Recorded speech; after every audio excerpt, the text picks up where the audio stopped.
Hello everyone, welcome to engineers point. चलिए शुरू करते हैं आज का सेशन। क्वेश्चन है, कह रहा है पृथ्वी के चुंबकीय क्षेत्र की रेखाएं चलती हैं, है ना। जैसे आप जानते होंगे जब मैग्नेटिक पढ़े होंगे तो मैग्नेट यानी चुंबकीय रेखाएं पढ़े होंगे आप फिजिक्स वगैरह में, चुंबकीय वाली रेखाएं। उसी तरह इसका होता है आपका पृथ्वी का कुछ क्षेत्र होता है, उसमें भी रेखाएँ चलती हैं। तो कह रहा है कि पृथ्वी के चुंबकीय क्षेत्र की रेखाएँ चलती हैं उत्तर से दक्षिण, दक्षिण से उत्तर, पूरब से पश्चिम या फिर पश्चिम से पूरब, है ना। अगला क्वेश्चन क्या कर रहा है कि सर्वेक्षण में चक्रम की पद्धति है। चक्रम मतलब ट्रेवर्स, है ना। ट्रेवर्स कितने प्रकार से होते हैं, आपको मिला था 2 प्रकार से, क्लोज ट्रेवर्स और ओपन ट्रेवर्स, है ना। हम बड़े दिख रहे हैं थोड़ा सा, पहले 1 मिनट।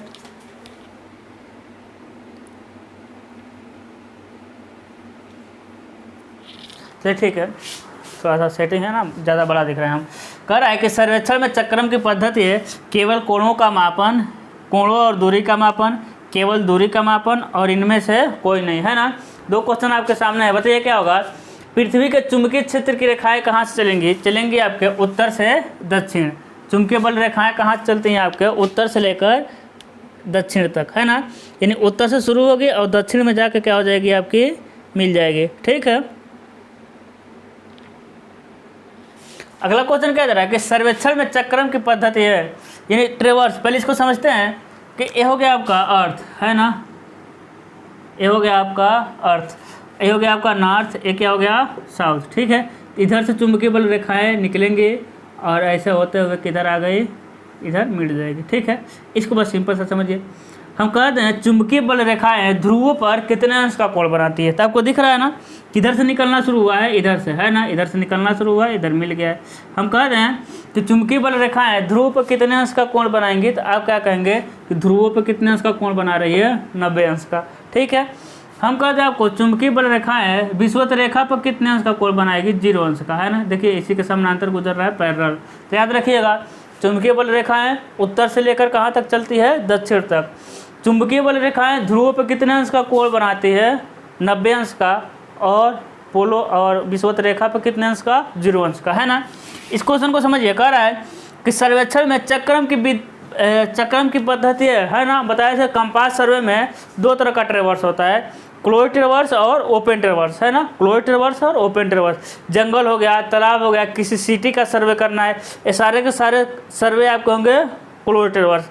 रेल मार्ग यानी ट्रेन का जो गुजरता है ना, रेल के पटरी, कैनाल या रोड, इसका सर्वे क्या कहलाता है, ओपन ट्रेवर्स कहलाता है, ठीक है। तो कह रहा है कि इसमें किस पद्धति पे हम लोग काम करते हैं। जो ट्रेवर्स बनाते हैं केवल कोणों के माप कर बनाते हैं कि कोणों और दूरी दोनों को माप के बनाते हैं, केवल दूरी का माप कर बनाते हैं कि इनमें से नहीं किसी और को मेजर करके बनाते हैं। तो क्या आंसर होगा आपका, अब समझिएगा, यही है ना क्लोज ट्रेवर्स, है ना। ये क्या हो गया आपका close traverse. A B C D और ई यानी एंटी क्लॉकवाइज क्लोज ट्रेवर्स है, ठीक है। और ऐसा एग्जाम में फिगर बना देगा, कह देगा कि कौन सा क्लॉकवाइज मतलब कौन सा वाइज आपका ट्रेवर्स है। तो आपको ABCD पढ़ लेना है, ABCDE। अब क्या कह देंगे कि भाई इस तरह जा रहा है तो ये एंटी क्लॉकवाइज है। कौन सी क्लॉकवाइज, एंटी क्लॉकवाइज, है ना। और समझिएगा क्या होता है। हाँ, यहाँ से हम शुरू करेंगे, एंगल मापेंगे एक, है ना, इसको मापेंगे, तो यहाँ से लेके बी तक आएंगे। तो भाई कहाँ तक आएंगे, एंगल तो माप लिए। तो कोण का मापन, सर्वेक्षण में केवल कोणों का मापन इसमें भी है, इसमें तो है नहीं, इसको ख़त्म करते हैं। तो कोणों का मापन, लेकिन ए से लेके बी तक कहाँ आकर रुकेंगे, दूरी मापेंगे तभी तो रुकेंगे, है ना। तो ट्रेवर्सिंग में किसको मापना पड़ता है, कोण और दूरी को, ठीक है। कोण के साथ साथ दूरी को ही मापते हैं। आपका कंपास सर्वे का डिफिनीसन ही है ये। कंपास सर्वे में कोण को कंपास की सहायता से तथा दूरी को हम लोग चैन की सहायता से मेजर करते हैं। क्या चैन सर्वे में एंगल को मेजर करते हैं, तो चैन सर्वे में एंगल को मेजर नहीं करते हैं। चैन सर्वे में केवल किसको मेजर करते हैं, हम लोग डिस्टेंस को मेजर करते हैं।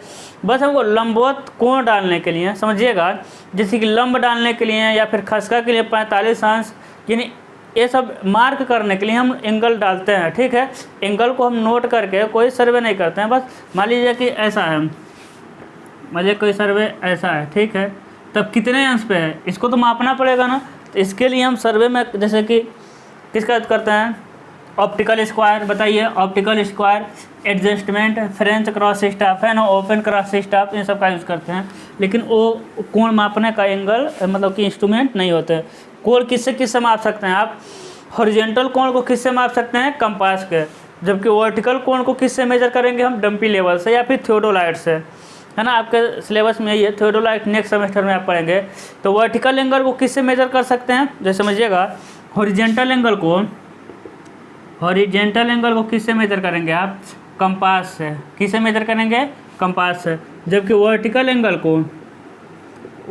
एंगल को किससे मेजर करेंगे आप? लेवलिंग, है ना, लेवलिंग में डंपी लेवल, कई प्रकार के लेवलिंग होते हैं, डंपी लेवल, ठीक है, या फिर थियोडोलाइट, या फिर कह सकते हैं आप डंपी लेवल, थियोडोलाइट, या फिर कह सकते हैं कि टोटल स्टेशन, है ना, टोटल स्टेशन, ठीक है। अब समझिएगा, वर्टिकल एंगल को हम डंपी लेवल से, थियोडोलाइट से हम वर्टिकल एंगल भी मेजर करते हैं और हॉरिजेंटल एंगल भी, है ना। हॉरिजेंटल एंगल को हम थियोडोलाइट से भी मेजर करते हैं, ठीक है। थियोडोलाइट से दोनों एंगल को मेजर कर देंगे। टोटल स्टेशन ये सब हाई क्वालिटी के होते हैं, नहीं दिख रहा है, कोई बात नहीं। अगला समझिएगा, अगला कह रहा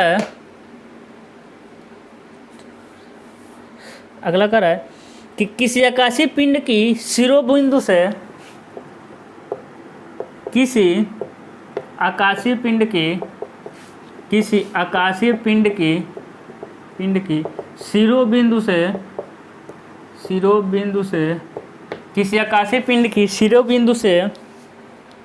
शिरोबिंदु से दूरी निम्नलिखित कहलाती है।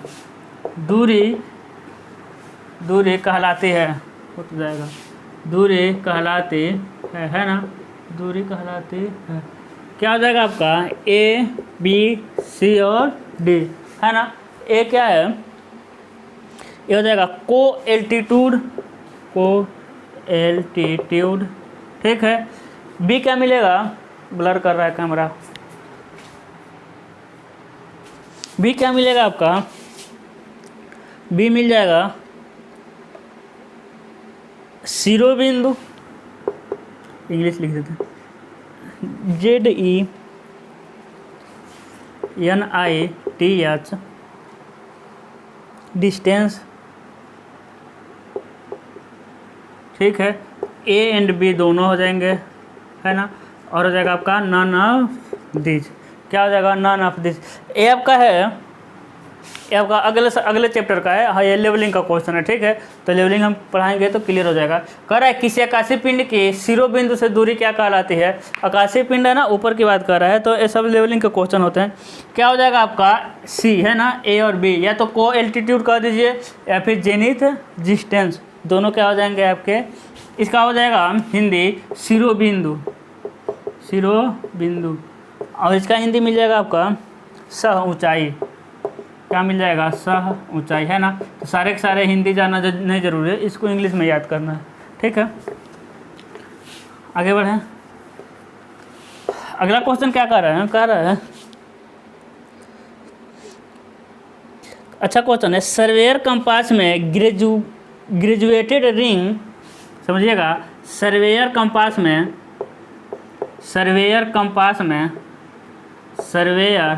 में आसांकित रिंग,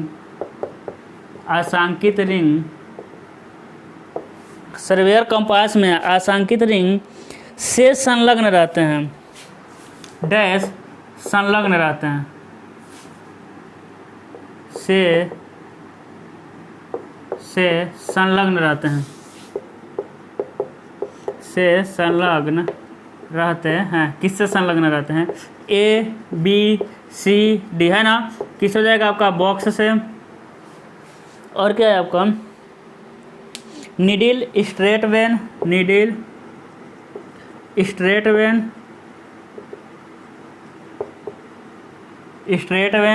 और क्या मिल जाएगा आपका? आल ऑफ एबव, इन सभी से। बताइए क्या कर रहा है? कह रहा है कि सर्वेयर कंपास में जो आसांकित रिंग रहता है वो किससे कनेक्ट रहता है? किससे कनेक्ट रहेगा आपका? बॉक्स से, है ना। किससे कनेक्ट रहता है? बॉक्स से। कहने का मतलब है कि जब बॉक्स घूमेगा ना, तो उसके साथ साथ क्या घूमेगा? वो रिंग भी घूमने वाला है है ना। बॉक्स घूमने के साथ साथ क्या घूमेगा, उसके साथ साथ घूमेगा आपका रिंग। इसी के आधार पे एक और क्वेश्चन आएगा, इसलिए इस क्वेश्चन को मिटा नहीं रहे हैं, ठीक है। अभी आएगा तो दोनों अच्छे से समझ आ जाएगा। कर है बोर्डिज नियम का प्रयोग निम्न के समायोजन के लिए करते हैं। कर है बोर्डिज नियम का प्रयोग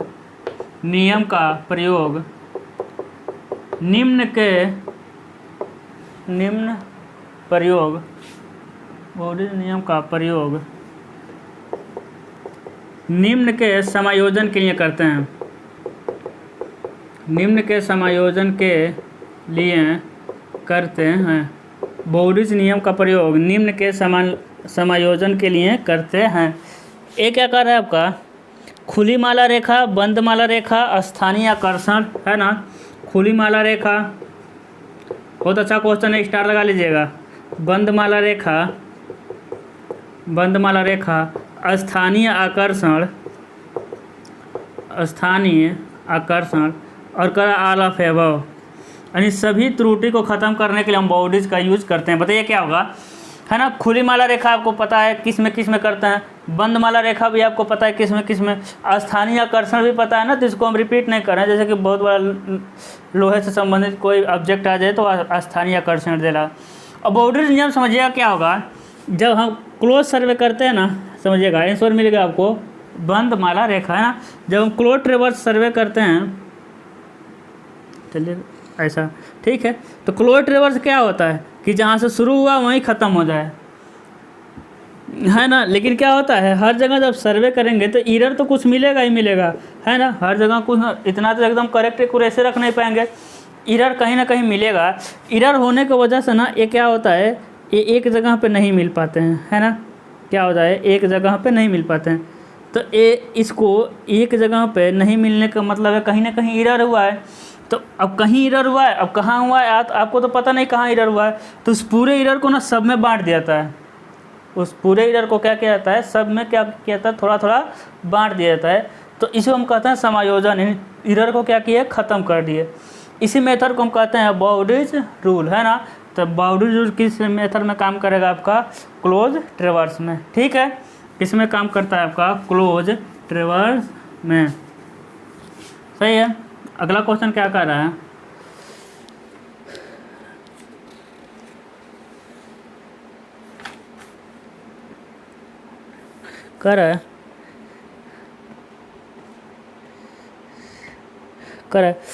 दिशाओं के मापन के लिए कौन सा उपकरण प्रयोग किया जाता है। आसान क्वेश्चन है। दिशाओं के मापन के लिए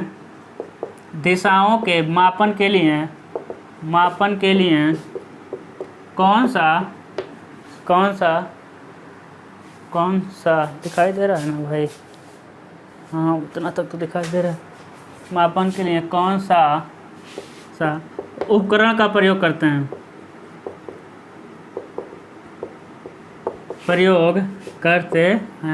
क्या हो जाएगा आपका, प्रिज्मेटिक कंपास, ठीक है। दूसरा क्या है आपका, सर्वेयर कंपास, और थर्ड क्या मिलेगा, ए और बी दोनों, है ना। और डे क्या मिलेगा, नन ऑफ दीज। बताइए क्या होगा, तो सबको पता है ना, एंगल को मैं कंपास सर्वे में एंगल को किसके हेल्प से मापते हैं, कंपास के। और कंपास कितने प्रकार के यूज करते हैं हम, 2 प्रकार के, प्रिज्मेटिक कंपास। तो क्या मिलेगा आपका, ऑप्शन नंबर सी मिलेगा, ठीक है।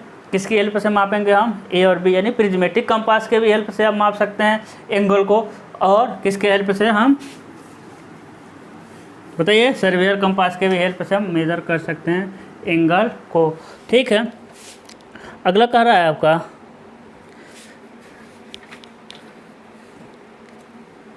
वन मिनट,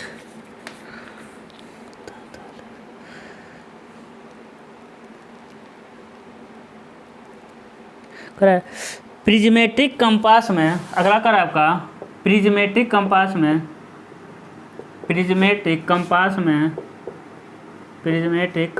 में ये हो जाएगा दृष्टि रेखा बॉक्स के साथ नहीं चलती, है ना। दृष्टि रेखा बॉक्स के साथ नहीं चलती।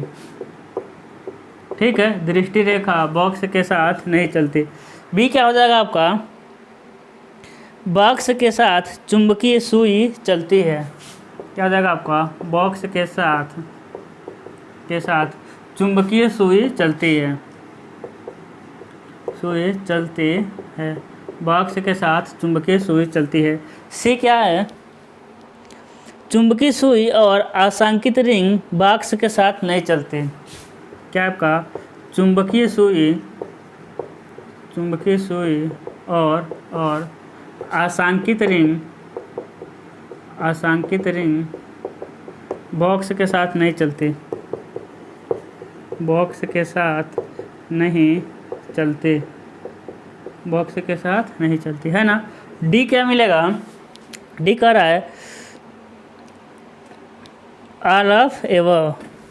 दूसरा कुछ लिखा है, बहुत बड़ा है वो लिखा है, वो गलत है ऑप्शन, इसी से बताइए क्या हो जाएगा, ऑल ऑफ एबव। तीनों के तीनों सही होते हैं, यानी तीनों के तीनों होते हैं आपके प्रिज्मेटिक कंपास में। फटाक से बताइए तो क्या होगा,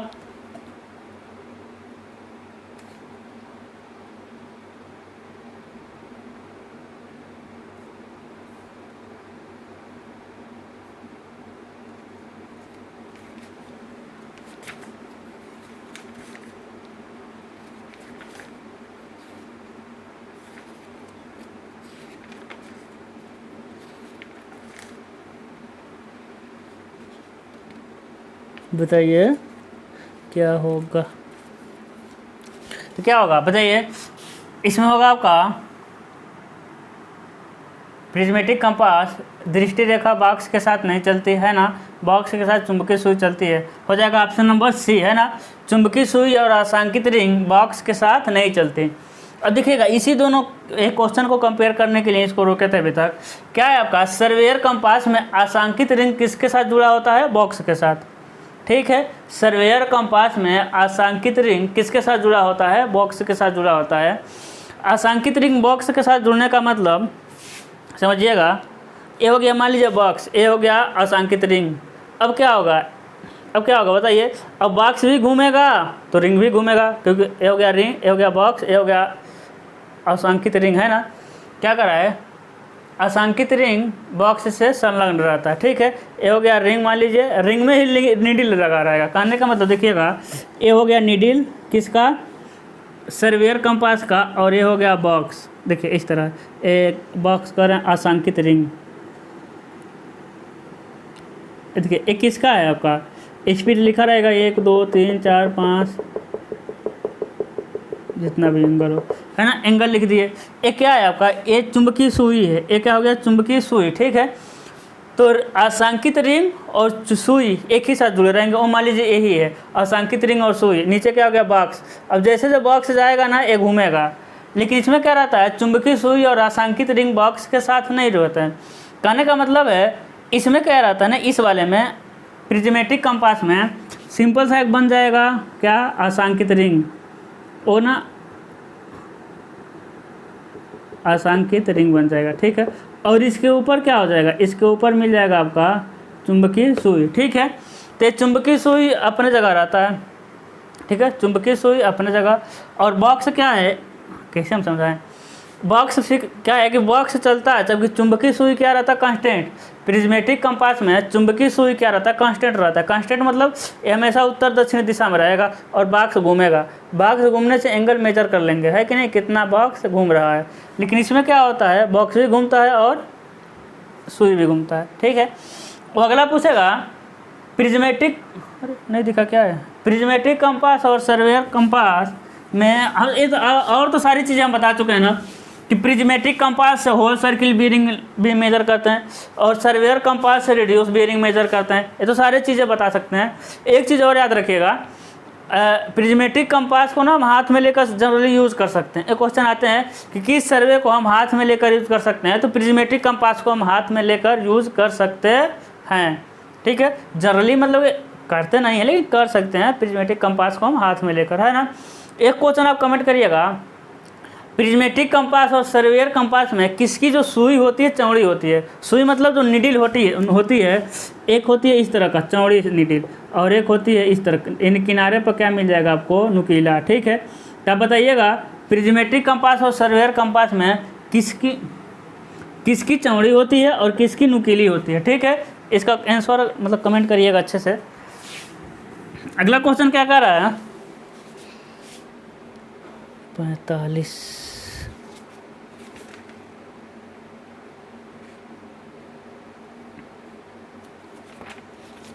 47 कह रहा है कि शून्य दिक्मान रेखा इस बिंदु से होकर गुजरेगी। कह रहा है आपका शून्य दिक्मान रेखा, शून्य दिक्मान रेखा, अरे कुछ गलत लग रहा है हमको, शून्य दिक्मान रेखा इसके बिंदुओं से होकर गुजरेगी। शून्य दिक्मान रेखा इसके बिंदुओं से होकर गुजरेगी, इसके बिंदुओं से होकर गुजरेगी। शून्य दिक्मान रेखा इसके बिंदुओं से होकर गुजरेगी, है ना। किसके बिंदुओं से होकर गुजरेगी, जीरो अवनत, जीरो डिक्लाइनेशन,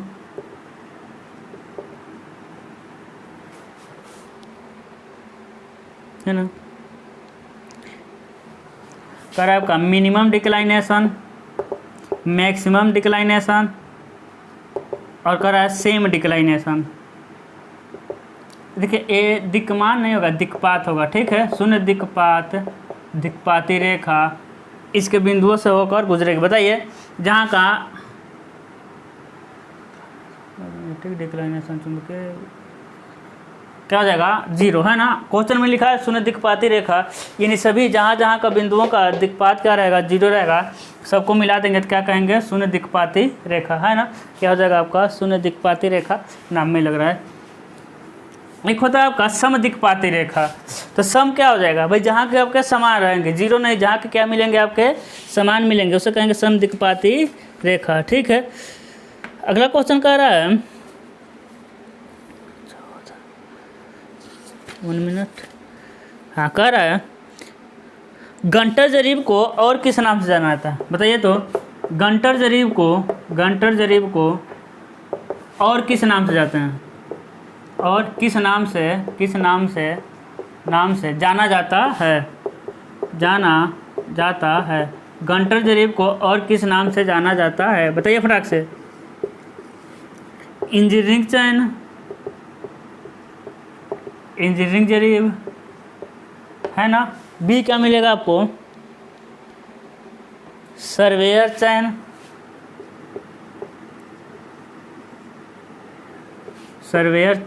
है ना। सी का रहा है आपका स्टील बॉन्ड और रेवेन्यू चैन। बताइए इससे पहले आप ये बताइए कि 100 फुटी चैन को, जो 100 फुट का चैन होता है उसे और किस नाम से जानते हैं। तो 100 फुटी चैन को हम जानते हैं इंजीनियरिंग चैन, कहते हैं कि नहीं कहते हैं, है ना। इसको बता चुके हैं। 100 फुटी चैन को हम क्या कहते हैं, इंजीनियरिंग चैन। ठीक है, जबकि गंटर चैन जिसकी लंबाई होती है आपका 66 फीट, अब इसके हम डिटेल में नहीं जा रहे हैं, चैन के बहुत बार बता चुके हैं। तो गंटर चैन का क्या नाम है, सर्वेयर चैन। गंटर चैन को क्या कहते हैं हम लोग, सर्वेयर चैन कहते हैं, जबकि 100 फीटी चैन को इंजीनियरिंग चैन कहते हैं, है ना। अब इसकी लंबाई या फिर एक कड़ी की लंबाई, ये सब आपको पता होगा, है ना, इसको कई बार बता चुके हैं। अगला क्वेश्चन कह रहा है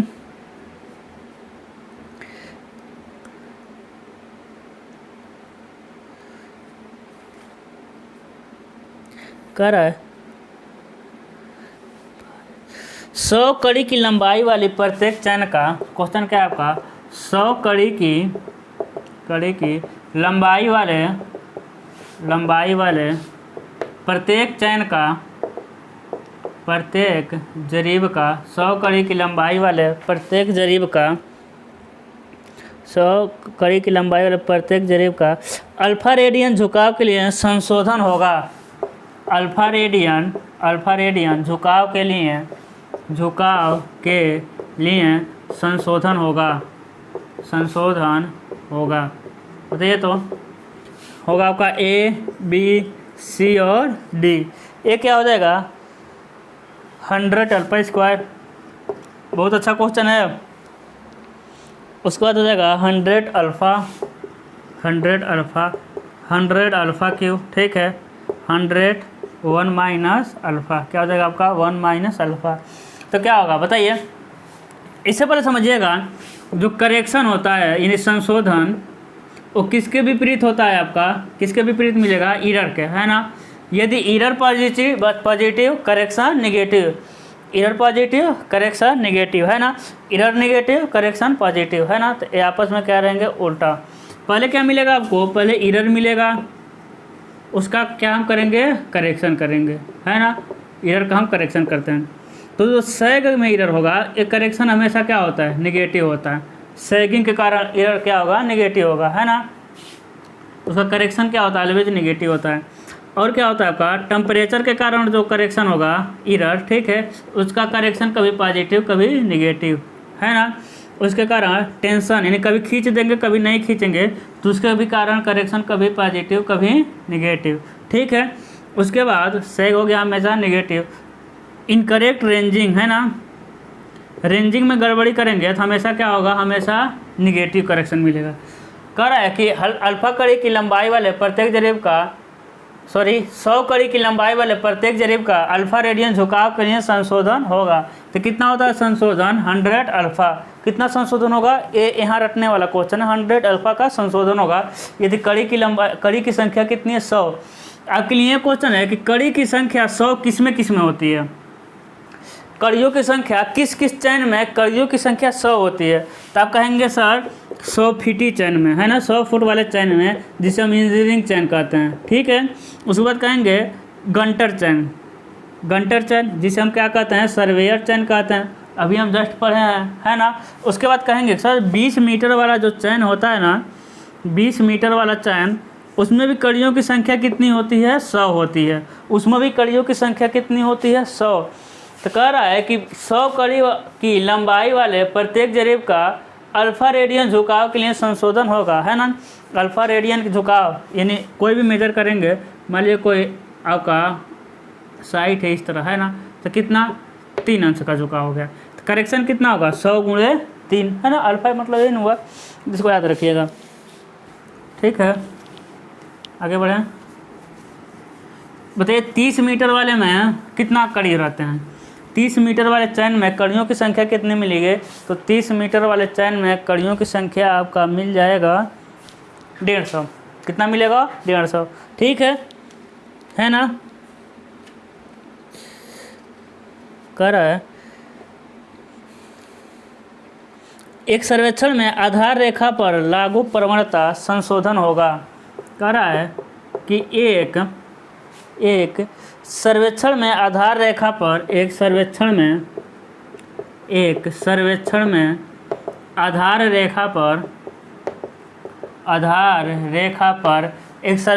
आधार रेखा पर लागू प्रवणता संशोधन होता है। आधार रेखा पर लागू प्रवणता संशोधन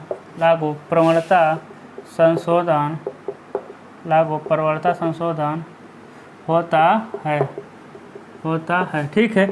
ए बी सी और डी। ए क्या कर रहा है आपका, हमेशा संचयी, ठीक है। कह रहा है हमेशा समकारी, भाई संचयी आ गया तो समकारी है ही, ये तो रूल ही चलता है। बड़े लड़के का सोनू नाम तो छोटे वाले का मोनू होना ही है।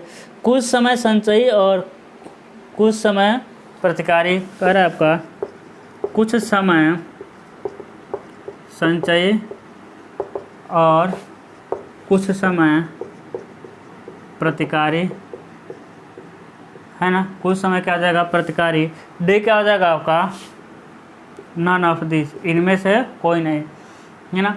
अब सर्वेक्षण रेखा में आधार रेखा, आपको आधार रेखा पता है, बताइए आधार रेखा की क्वालिटी क्या होती है। आधार रेखा जो होता है ना, वो सबसे बड़ी रेखा होती है।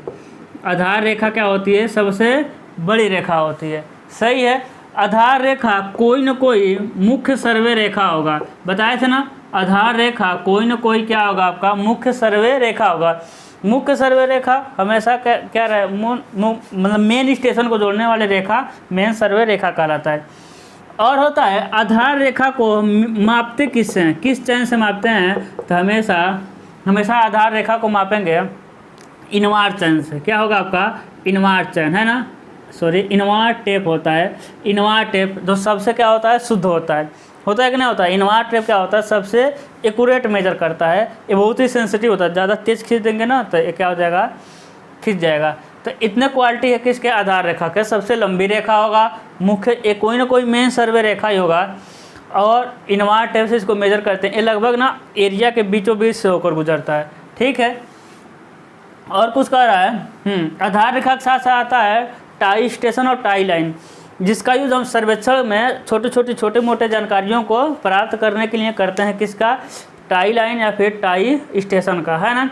फिर आता है चेक लाइन, जो सर्वे का क्या करता है, जांच करता है। अभी क्वेश्चन था, इसके पहले क्वेश्चन था कि सर्वे में जांच करने के लिए किस रेखा का यूज करते थे। हम छोड़ दिए उसको, क्योंकि वो कई बार हम बता चुके हैं। सर नाम में भी लिखा है आपका जांच लाइन, है ना, चेक लाइन का यूज करते हैं हम लोग सर्वे का जांच करने के लिए। इसका मतलब ये क्या होगा,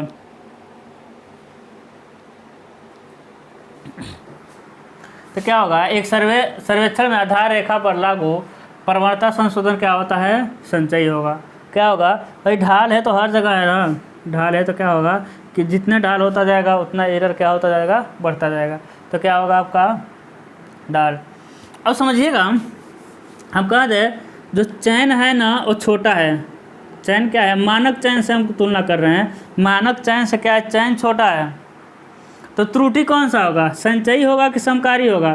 तो आप कहेंगे सर संचयी होगा। बात तो वही हुआ ना, जब छोटा है तो हर जगह छोटा ही नहीं संचय करता हो जाएगा। तो एक सर्वेक्षण में आधार रेखा पर लागू प्रवणता संशोधन, प्रवणता मतलब ग्रेडियंट, मतलब समझते हैं जो स्लोप होता है, लंबाई के डिस्पेक्ट में देखते हैं तो हम कहेंगे स्लोप, है ना। तो स्लोप है तो हर जगह इस स्लोप में एरर बढ़ता ही जाएगा ना, स्लोप है तो हर जगह संशोधन बढ़ता ही जाएगा, ठीक है। तो क्या होगा, संचयी। हम कहे थे चैन क्या है, बड़ा है, मानक चैन से क्या है, बड़ा है, तो एरर क्या होगा, संचयी होगा, समकारी होगा। तो आप कहेंगे सर ये भी संचयी ही होगा, है ना। हम कहते हैं सर्वेक्षण में ना जो लीडर और फॉलोअर हैं, कभी आगे पकड़ कर रख रहा है, कभी पीछे, कभी आगे कभी पीछे। तो ये कौन सा त्रुटि है, ये समकारी त्रुटि है। ये कौन सा त्रुटि है, समकारी। अब चैन का छोटा होना संचयी में भी पॉजिटिव है कि निगेटिव है कि नहीं, पॉजिटिव है कि निगेटिव। तो चैन का छोटा होने से कार्य का माप बढ़ जाता है, तो एरर क्या हो जाता है आपका, पॉजिटिव, और करेक्शन क्या हो जाता है आपका, निगेटिव, है ना। चैन बड़ा होने से कार्य का माप घट जाता है, तो एरर क्या मिलेगा आपको, एरर निगेटिव मिलेगा, और करेक्शन क्या मिलेगा, संशोधन क्या मिलेगा, पॉजिटिव, है ना। ये क्या है, समकारी है, तो कभी प्लस कभी माइनस होगा, है कि नहीं, कभी आगे रखेगा कभी पीछे। इनकरेक्ट रेंजिंग आपको पता ही है ना। सैग ऑलवेज क्या होता है, सैग में ऑलवेज संचयी होगा और निगेटिव होता है, ठीक है। टेम्परेचर कभी निगेटिव कभी पॉजिटिव, है ना, समकारी हो जाएगा, ठीक है। आगे बढ़ें, तो आधार रेखा पर आधार मतलब प्रवणता के कारण हमेशा क्या होगा, संचयी, ठीक है। और माइनस प्लस पूछेगा ना तो निगेटिव होता है, ठीक है, पॉजिटिव नहीं होता है। अगला क्वेश्चन क्या है, कर रहा है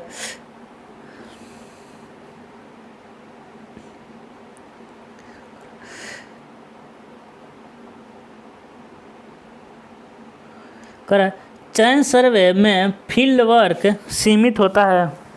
कह रहा है कि चैन सर्वे में फील्ड वर्क डैश सीमित होता है, ये क्या हो जाएगा। अभी हम कंपास सर्वे का देखे थे ना, क्या क्या मेजर किए थे, है ना, वही क्वेश्चन है। ओनली लाइन को मेजर करते हैं, ओनली रेखा को मापते हैं, है ना, ओनली कोणों को मापते हैं, अगला क्या आ जाएगा, दोनों यानी रेखा और कोण दोनों को मापते हैं,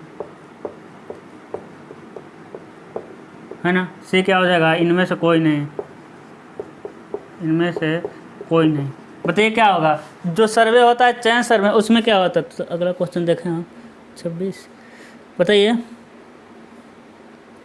ये तो आसान क्वेश्चन है ना। तो क्या हो जाएगा इसमें भाई, हम बताए थे कंपास सर्वे में एंगल को कंपास के सहायता से तथा एंगल को किससे मेजर करते हैं हम लोग, कंपास के ना, उसमें रेखा भी मापते हैं और एंगल भी मापते हैं। लेकिन इसमें क्या होगा, सिर्फ किसको मापते हैं, फील्ड वर्क में यानी चेन सर्वे में किसको मापते हैं, सिर्फ रेखा को, है ना। हम बताए थे उसमें लंब डालने के लिए यानी खसका वगैरह डालने के लिए या फिर लंब का लीजिए या फिर खसका मेजर करने के लिए, है ना, बस उसके लिए हम यूज करते हैं open cross staff, adjustable cross staff, French cross staff. अब आपका क्वेश्चन आने वाला है, ओपन क्रॉस स्टाफ से कितने एंगल को मेजर कर सकते हैं, तो 90 अंश तक मेजर कर सकते हैं, है ना। फ्रेंच क्रॉस स्टाफ से 45 के अनुपात वाले, 45, 90, 135, 180, है ना, 45 के अनुपात वाले मेजर कर सकते हैं फ्रेंच क्रॉस स्टाफ से। एडजस्टेबल क्रॉस स्टाफ से वही मेजर करेंगे, किसको मेजर करेंगे हम, एडजस्टेबल, एडजस्ट कर लीजिए जहाँ तक मन करे, यानी कितना भी एंगल को मेजर करना हो उसको हम किसके सहायता से डालेंगे, लंब, एडजस्टेबल से, है ना, एंगल नहीं मेजर करते हैं, लंब डालते हैं। उसके बाद हम कहते हैं आपको क्या, प्रिज्मेटिक कंपास या ऑप्टिकल स्क्वायर, इसकी सहायता से कितने अंश को लंब डालते हैं, तो प्रिज्मेटिक कंपास और ऑप्टिकल स्क्वायर के सहायता से 90, सारे के सारे 90, ठीक है। फ्रेंच, बस याद रखिएगा, फ्रेंच क्रॉस स्टाफ की सहायता से 45 वाले, 45, 90, 180, 135, ठीक है। और एडजस्टेबल्स हो जाएगा आपका एक, मतलब कि कोई भी, ठीक है। आगे बढ़ें, बढ़ जाते हैं। आगे कह रहा है कि नीचे की ओर मापते हुए बेहतर परिशुद्धता के लिए, अच्छा क्वेश्चन है, नीचे की ओर मापते हुए, नीचे की ओर मापते हुए बेहतर परिशुद्धता के लिए, नीचे की ओर मापते हुए बेहतर परिशुद्धता के लिए, कहेंगे नीचे की ओर मापते हुए बेहतर परिशुद्धता के लिए कदमों के बीच की दूरी, कदमों के बीच की दूरी डैश, ये हो जाएगा आपका, ये क्या मिल जाएगा, प्रवणता के घटने के साथ घटता है, प्रवणता के घटने के साथ घटता है, प्रवणता के घटने के साथ घटता है। अगला कार्य आपका प्रवणता के बढ़ने के साथ बढ़ता है, प्रवणता के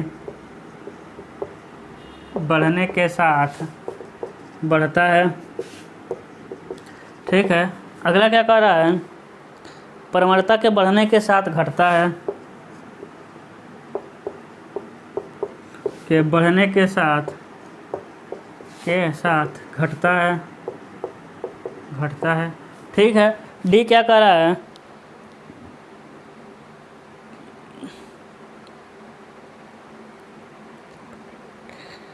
चैन के भार के घटने के साथ घटता है, चैन के भार के घटने के साथ घटता है। क्वेश्चन समझ आ रहा है। अब देखिए, प्रवणता मतलब हम सिंपल सा क्या बताएं, प्रवणता मतलब हुआ आपका ढाल, है ना, प्रवणता मतलब क्या हुआ, ढाल। अब समझिएगा,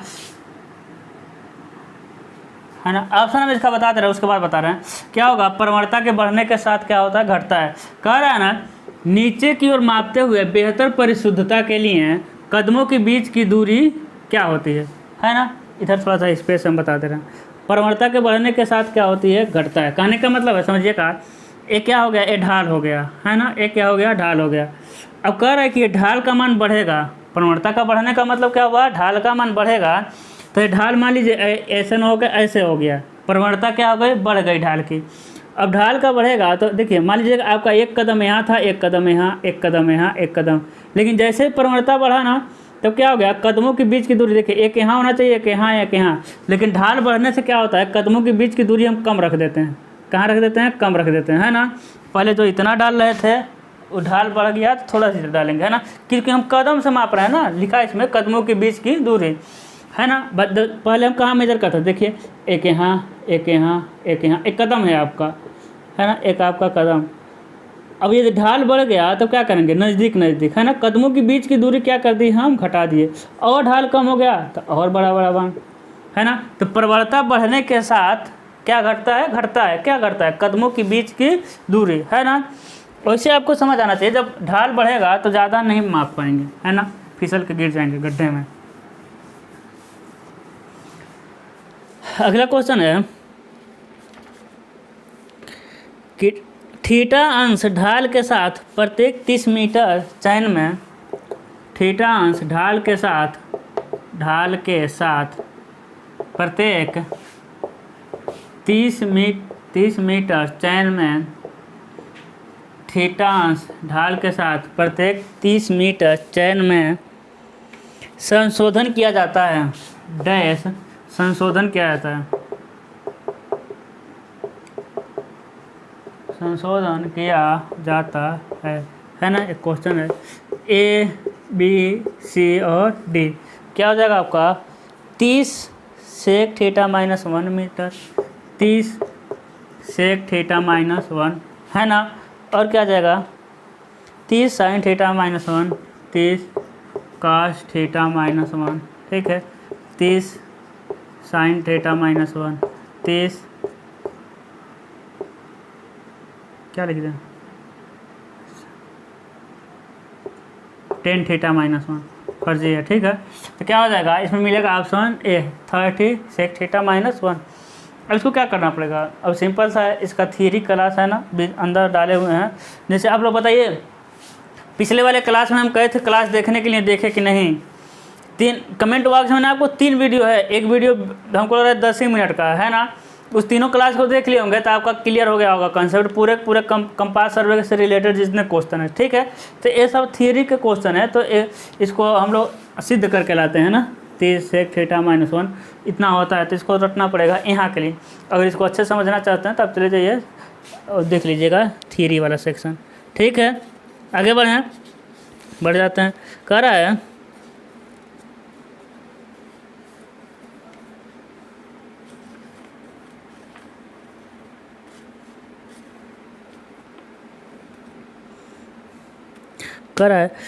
एक अच्छे सर्वेक्षक के टेलीस्कोप में निम्न में से कौन सा गुण वांछित है ना। अब देखिए हम लोग पहुंच गए लेवलिंग में, ठीक है। अभी भी चयन सर्वे का कम से कम 20-25 क्वेश्चन है, तो उसको हम कराएंगे। जैसे देखिए कंपास पर आ रहे थे ना, कंपास जैसे ही ख़त्म हुआ हम तुरंत 15 क्वेश्चन, 3-4 क्वेश्चन करा दिए हैं, 4-5 क्वेश्चन चयन सर्वे का, ठीक है। अभी बचा हुआ है, जैसे अब लेवलिंग ख़त्म होगा हम पहुँच जाएंगे उसमें, ठीक है। कह रहा है कि एक अच्छे सर्वेक्षक के टेलीस्कोप में, क्वेश्चन है आपका, एक अच्छे सर्वेक्षक के टेलीस्कोप में एक अच्छे सर्वेक्षक के टेलीस्कोप में निम्न में से कौन सा गुण वांछित है, मतलब चाहिए, निम्न में से कौन सा गुण वांछित है, कौन सा गुण वांछित है। क्या हो जाएगा आपका ए बी सी और डी, है ना। ए क्या कह रहा है, वर्ण विपथन, ठीक है। बी क्या कह रहा है,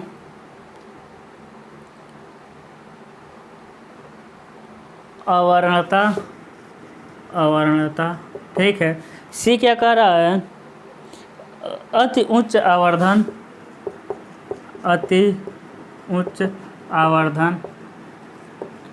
और डी क्या कह रहा है, गोलीय विपथन, ठीक है, गोलीय विपथन। तो क्या होगा, एक अच्छे सर्वेक्षक के टेलीस्कोप में निम्न में से कौन सा गुण होगा, बताइए, वर्ण विपथन, आवर्णता, अति उच्च आवर्धन या फिर गोलीय विपथन, क्या होगा।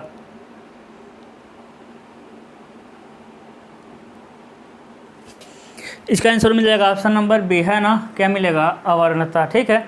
अब देखिए मेरे थियरी वाले क्लास में आप देखेंगे तो लेवलिंग का वीडियो नहीं होगा, ठीक है। हम जैसे ही टाइम मिल रहा है ना, लेवलिंग का सोचेंगे कुछ ना कुछ थियरी पोर्शन डाल दें, टाइम मिलेगा तब, ठीक है। हम वैसे कमेंट नहीं करते हैं क्योंकि अभी कमेंट कर दें कि हम वीडियो लाएंगे, नॉन ला पाए तो अच्छा नहीं लगता हमको। कोशिश करेंगे हम लेवलिंग का वीडियो ला दें, ठीक है। क्योंकि एक बार थ्योरी देखने के बाद ना क्या होता है कि क्रिस्टल क्लियर हो जाएगा, सारे जितने भी आप क्वेश्चन लिखेंगे सारे क्या हो जाएगा, एकदम क्लियर हो जाएगा, ठीक है। चलिए अगला देखते हैं, इसको याद कर लीजिएगा, क्या होगा आपका अवनरता, है ना, क्वेश्चन आने वाला नहीं है। अगला क्वेश्चन अच्छा लिखेंगे, कह रहा है वृद्धि और गिरावट की कमी की विधि, यानी क्वेश्चन लिख रहा है राइज फॉल मेथड, है ना, क्या कर रहा है आपका राइज फॉल मेथड स्तर रीडिंग के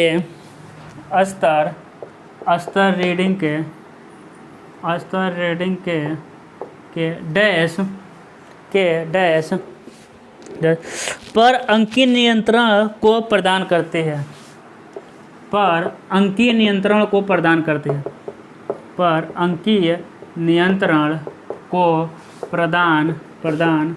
करती है, है ना, को प्रदान करती है। A B C और D, A B C D क्या हो जाएगा आपका पश्च दृष्टि, मध्य दृष्टि, यानी बैक साइड और इंटरमीडिएट साइड, है ना। क्या होता है आपका बैक साइड, लिख दे रहे हैं बैक साइड बार बार, यानी BS लिखेंगे हम इसको, ठीक है। फिर होगा आपका फोर साइड, उसके बाद लिखेंगे हम इसको लिखेंगे FS, इंटरमीडिएट साइड,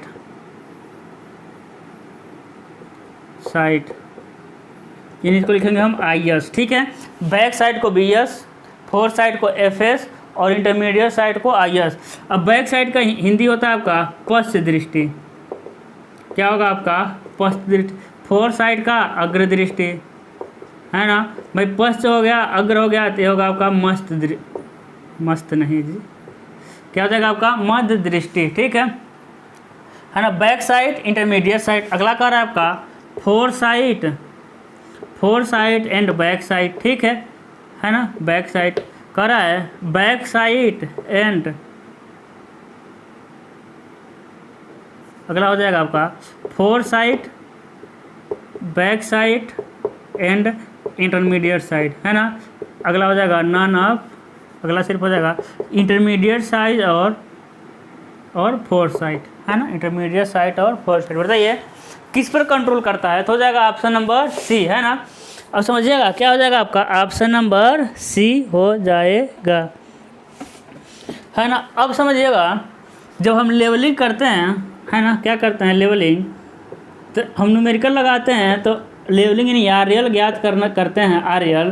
तो आरएल ज्ञात करने के दो मेथड होते हैं, एक होता है आपका इंस्ट्रूमेंट हाइट विद, है ना, क्या होता है आपका इंस्ट्रूमेंट हाइट मेथड, और दूसरा होता है राइज फॉल मेथड। याद रखिएगा, ठीक है, इंपॉर्टेंट है। क्या है आपका इंस्ट्रूमेंट हाइट मेथड और एक मिलेगा राइज फॉल मेथड। तो इंस्ट्रूमेंट हाइट मेथड में ना हम कंट्रोल किस पे कर सकते हैं, कंट्रोल बैक साइड पे और फोर साइड पे। मेरा कंट्रोल किस पे रहेगा, बैक साइड और फोर साइड। लेकिन राइज फॉल मेथड में कंट्रोल किस पे करेंगे, बैक साइड पे भी कंट्रोल रहेगा, फोर साइड पे भी कंट्रोल रहेगा और इंटरमीडिएट साइड, इन तीनों के तीनों साइड पे मेरा कंट्रोल रहेगा। किसमें, राइज फॉल मेथड। उससे पहले ना हम आपको बहुत क्रिस्टल क्लियर समझाते हैं, या फिर आज का सेशन रहने देते हैं, ठीक है। आज का सेशन यही क्लोज करते हैं, क्योंकि अभी ज़्यादा लंबा वीडियो बन जाएगा, फिर अपलोडिंग करने में हो जाएगा, आज अपलोडिंग नहीं हो पाएगा, कल हो जाएगा, फंस जाएगा। आज को रोकते हैं यहीं पर, कल हम डायरेक्ट बताएंगे आपको लेवलिंग के कुछ बेसिक जिसको जानना ज़रूरी है आपके लिए, हैं वो चीज़ें जान जाएंगे। कल हम शुरू में उसको बता देंगे, उसके बाद क्या करेंगे हम अपना ऑब्जेक्टिव शुरू करेंगे, ठीक है। तो आज के लिए इतना ही। वीडियो को ज़्यादा से ज़्यादा आप शेयर करिए, और जो चैनल पर नए आए हैं वो चैनल को सब्सक्राइब कर लें, ठीक है। और डिस्क्रिप्शन या फिर अबाउट सेक्शन में जाइए, आपका टेलीग्राम लिंक मिलेगा, टेलीग्राम को भी ज्वाइन कर लीजिए आप लोग, ठीक है। Thank you so much.